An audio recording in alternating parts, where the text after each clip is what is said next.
Olá, eu sou a Erika Ottoni, sou médica e hematologista do Hospital Moinhos de Vento em Porto Alegre e queria compartilhar com vocês a minha opinião sobre o uso de dados da vida real em mieloma múltiplo.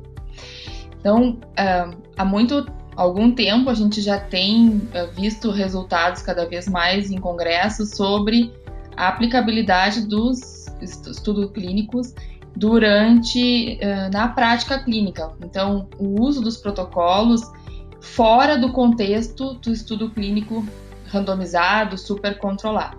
Então, esses dados eles são muito importantes no sentido que eles vão nos mostrar qual é a aplicabilidade de um determinado protocolo dentro da nossa prática clínica. Porque o contexto do estudo clínico randomizado, quando é realizado pelo hospital, pela clínica ou pela indústria, ele é um contexto onde os pacientes são extremamente selecionados, onde tem um grande acompanhamento desses pacientes, com frequentes consultas pela equipe clínica, com formulários específicos para avaliação de sintomas adversos. Enfim, é um contexto em que não é replicado na prática clínica diária. Então, esses estudos de vida real, eles podem nos mostrar o quanto que um determinado protocolo ele consegue ser realizado e principalmente se aquele resultado que foi encontrado num estudo clínico tão controlado também é replicado na nossa prática diária. Esses estudos nos ajudam a decidir, a escolher quais são os melhores protocolos para os nossos pacientes. Então, o primeiro estudo que me chama muita atenção de estudo de vida real foi um estudo feito pela Finlândia e também tem um estudo parecido da Suécia, que mostrou que a inclusão de qualquer uma das novas drogas, que no caso, naquela época era a talidomida, o bortezomib, tá, ou a lenalidomida, eles aumentavam drasticamente a sobrevida dos pacientes.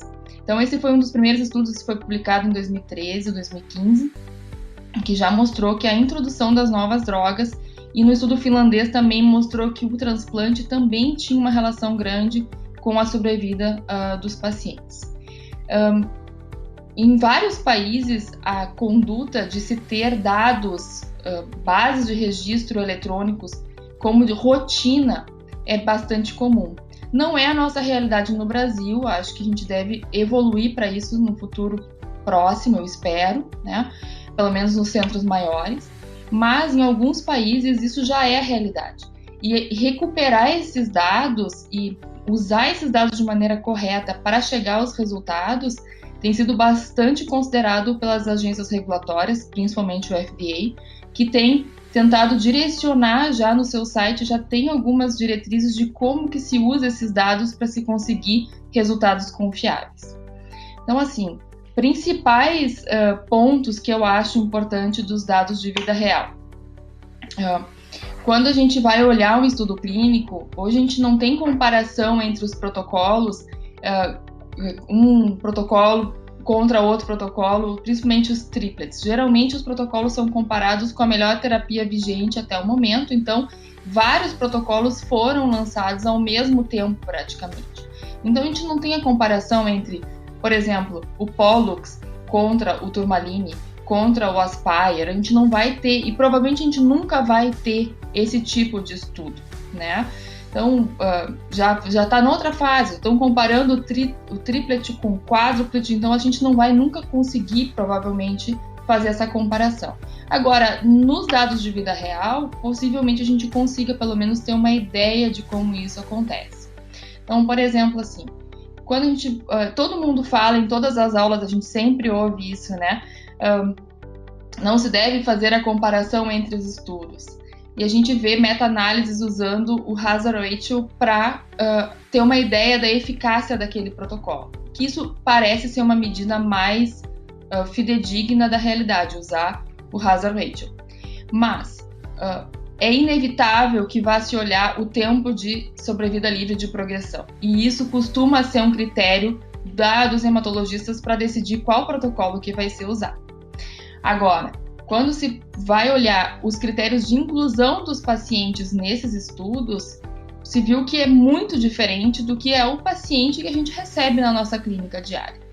Então, tem uns dados de vida real muito interessantes e que mostram que até 70% dos pacientes, há um estudo do Richardson, que mostra que até 70% dos pacientes que a gente atende na nossa prática, eles seriam inelegíveis para os estudos clínicos de todos os grandes trials, dos 6 principais grandes trials.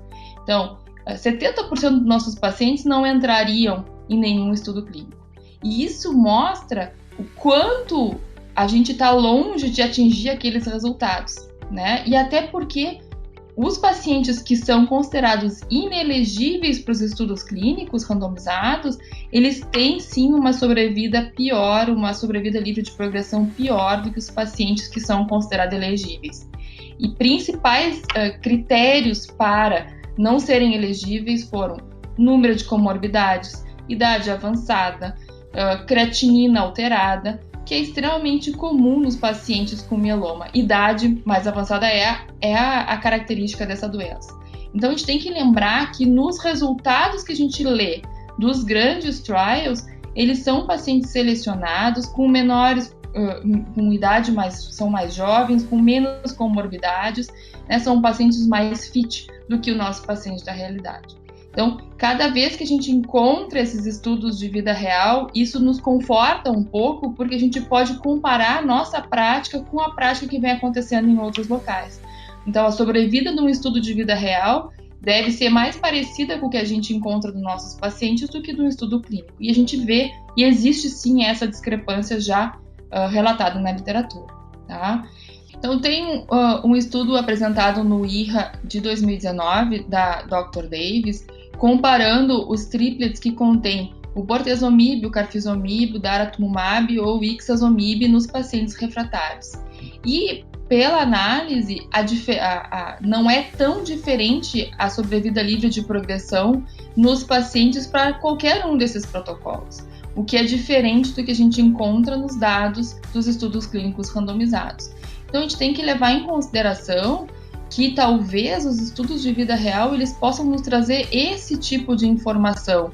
O quanto que realmente aquele protocolo que parece super potente num estudo clínico randomizado, ele vai conseguir ser replicado na vida real, tanto porque o paciente não é o mesmo paciente do estudo clínico, tanto porque a toxicidade que vai se encontrar para aquele paciente é muito maior.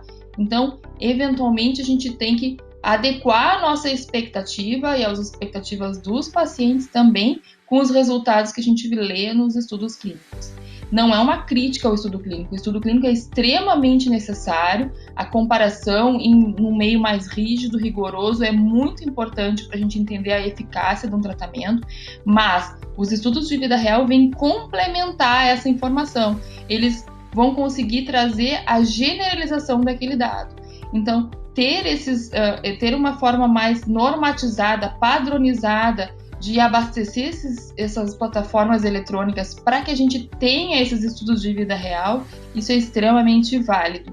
E a gente vai ver muito mais estudos de vida real aparecendo e trazendo mais informações para a gente nos ajudar a decidir qual é o paciente que, fora do contexto de estudo clínico, que é um paciente que é mais velho, com mais comorbidades, será que ele vai tolerar mesmo aquele tratamento mais intenso, que parece ser a melhor opção naquele momento? Será que isso realmente vai acontecer fora de um contexto tão rigoroso que é o estudo clínico randomizado?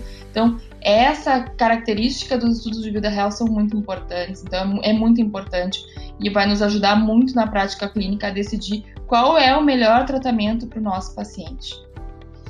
E eu espero que vocês acompanhem também as próximas publicações de estudos de vida real, porque eu realmente fico muito entusiasmada com os dados que vêm, porque me ajuda a entender que nem sempre eu vou conseguir atingir aqueles resultados do estudo clínico randomizado que a gente lê nos artigos e fica tão empolgado, e às vezes a gente tem um pouco de frustração com isso. Então, os estudos de vida real nos trazem essa ajuda de a gente conseguir contextualizar a nossa prática clínica com os dados da literatura. É isso, muito obrigada.